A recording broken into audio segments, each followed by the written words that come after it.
In this tutorial, I'm going to explain to you about the volatile keyword. So there is a special keyword called volatile, and it solves a slightly different problem from the synchronized keyword. Let me explain to you what the problem is that it solves and how to use it. So you must be aware of the visibility problem now. I told you about concurrency issues being in essentially two categories. One is the synchronization, right, mutual exclusion, and the second thing is the visibility. All right. Visibility is a problem caused by there being these multiple copies of memory in a processor architecture. So let's say some value is read from memory into a processor cache, something makes an update. This update is not quote unquote visible by the other core. It's not going to be visible until it gets written to the system memory, right? So there's a visibility problem. So I talked about how the synchronized keyword kind of fixes the problem at the boundaries. Okay, so when there is a start of the synchronized block, there is a force fetch of data from memory to the processor cache. And when the synchronized block ends, the data in the cache is force written to memory, right? The synchronized block solves the visibility problem by fixing it at the boundaries. Well, this may not always be ideal. For example, you're writing a synchronized block. Your reasoning for when the synchronized block starts and ends is when you want to do mutual exclusion, all right? So there is something important which affects when the synchronized block ends, okay? It may not be a visibility thing, all right? So you might say, okay, I want the synchronized block to end over here because this is when I know for a fact that I want the other thread to be able to access these data points, right? Your goal for the start and end of the synchronized block might be mutual exclusion. But you might say, hey, even though I want the synchronized block to end much later, I still want this data to be visible by other threads. Well, you don't have control over that, right? You have to wait until the end of the synchronized block for you to leverage that synchronized block guarantee that visibility is going to be propagated to the main memory, all right? So that's going to be a problem, right? Something else more important affects when the synchronized block ends.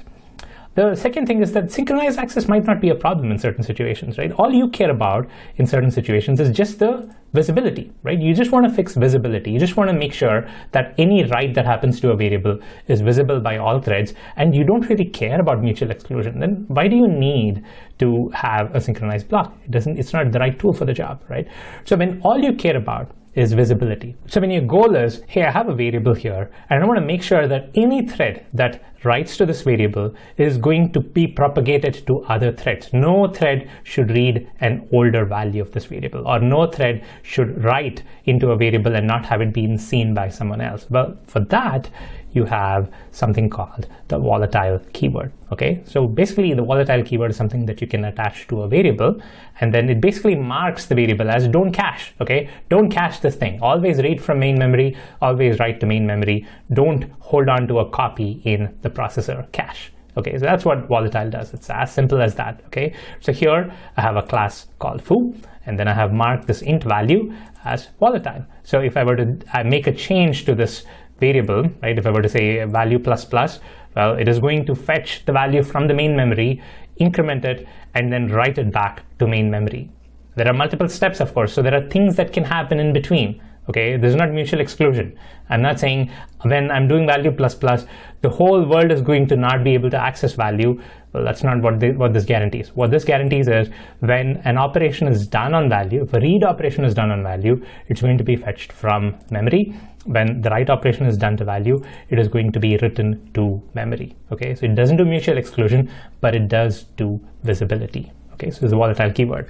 Every read from a thread is directly from the main memory. Every write from the thread is directly to the main memory. So the behavior, again, given the order, is let's say thread 1 writes to a variable, it directly goes to a memory. And if thread 2 reads the variable after thread 1 has written it, it is guaranteed that it is going to get that updated value. Okay, so there is a guarantee here. Assuming that this is the order of execution.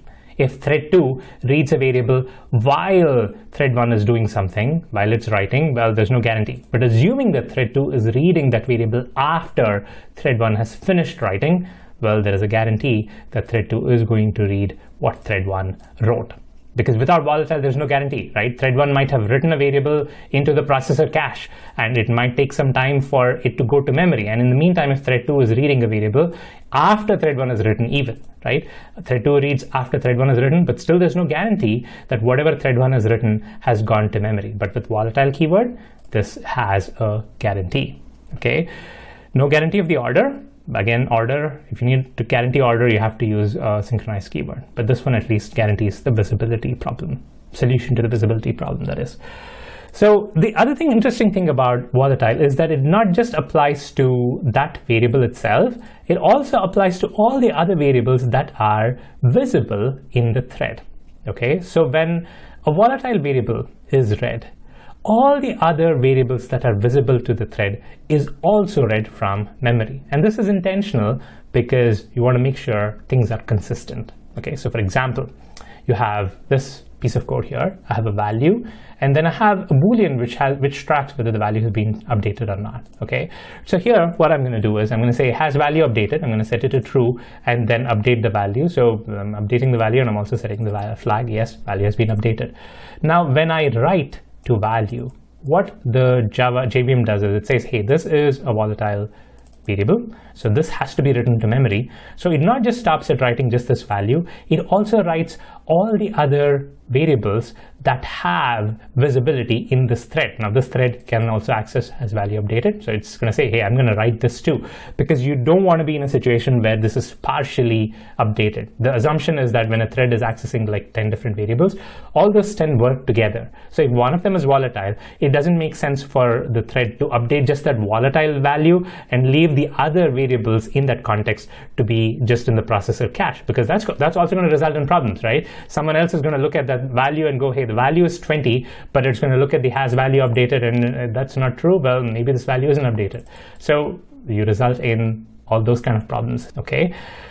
Kind of, because you need to be careful about instruction ordering, okay? So for example, let's say I do this, right? So I have the value updated to true, and then I have the variable value set to 20. Well, in this particular case, it is going to update the has value updated. This one is not volatile, okay? This one's volatile. So when this gets updated, this gets written to memory directly from the processor cache, and this also gets written to memory.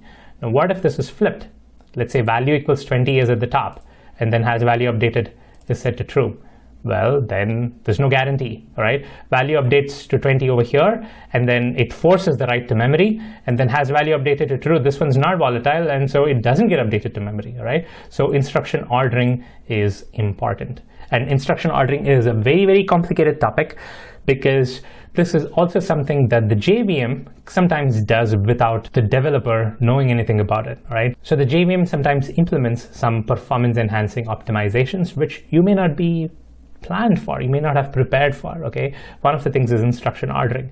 The order, let's say you have like I equals 10, j equals 20 in your piece of code.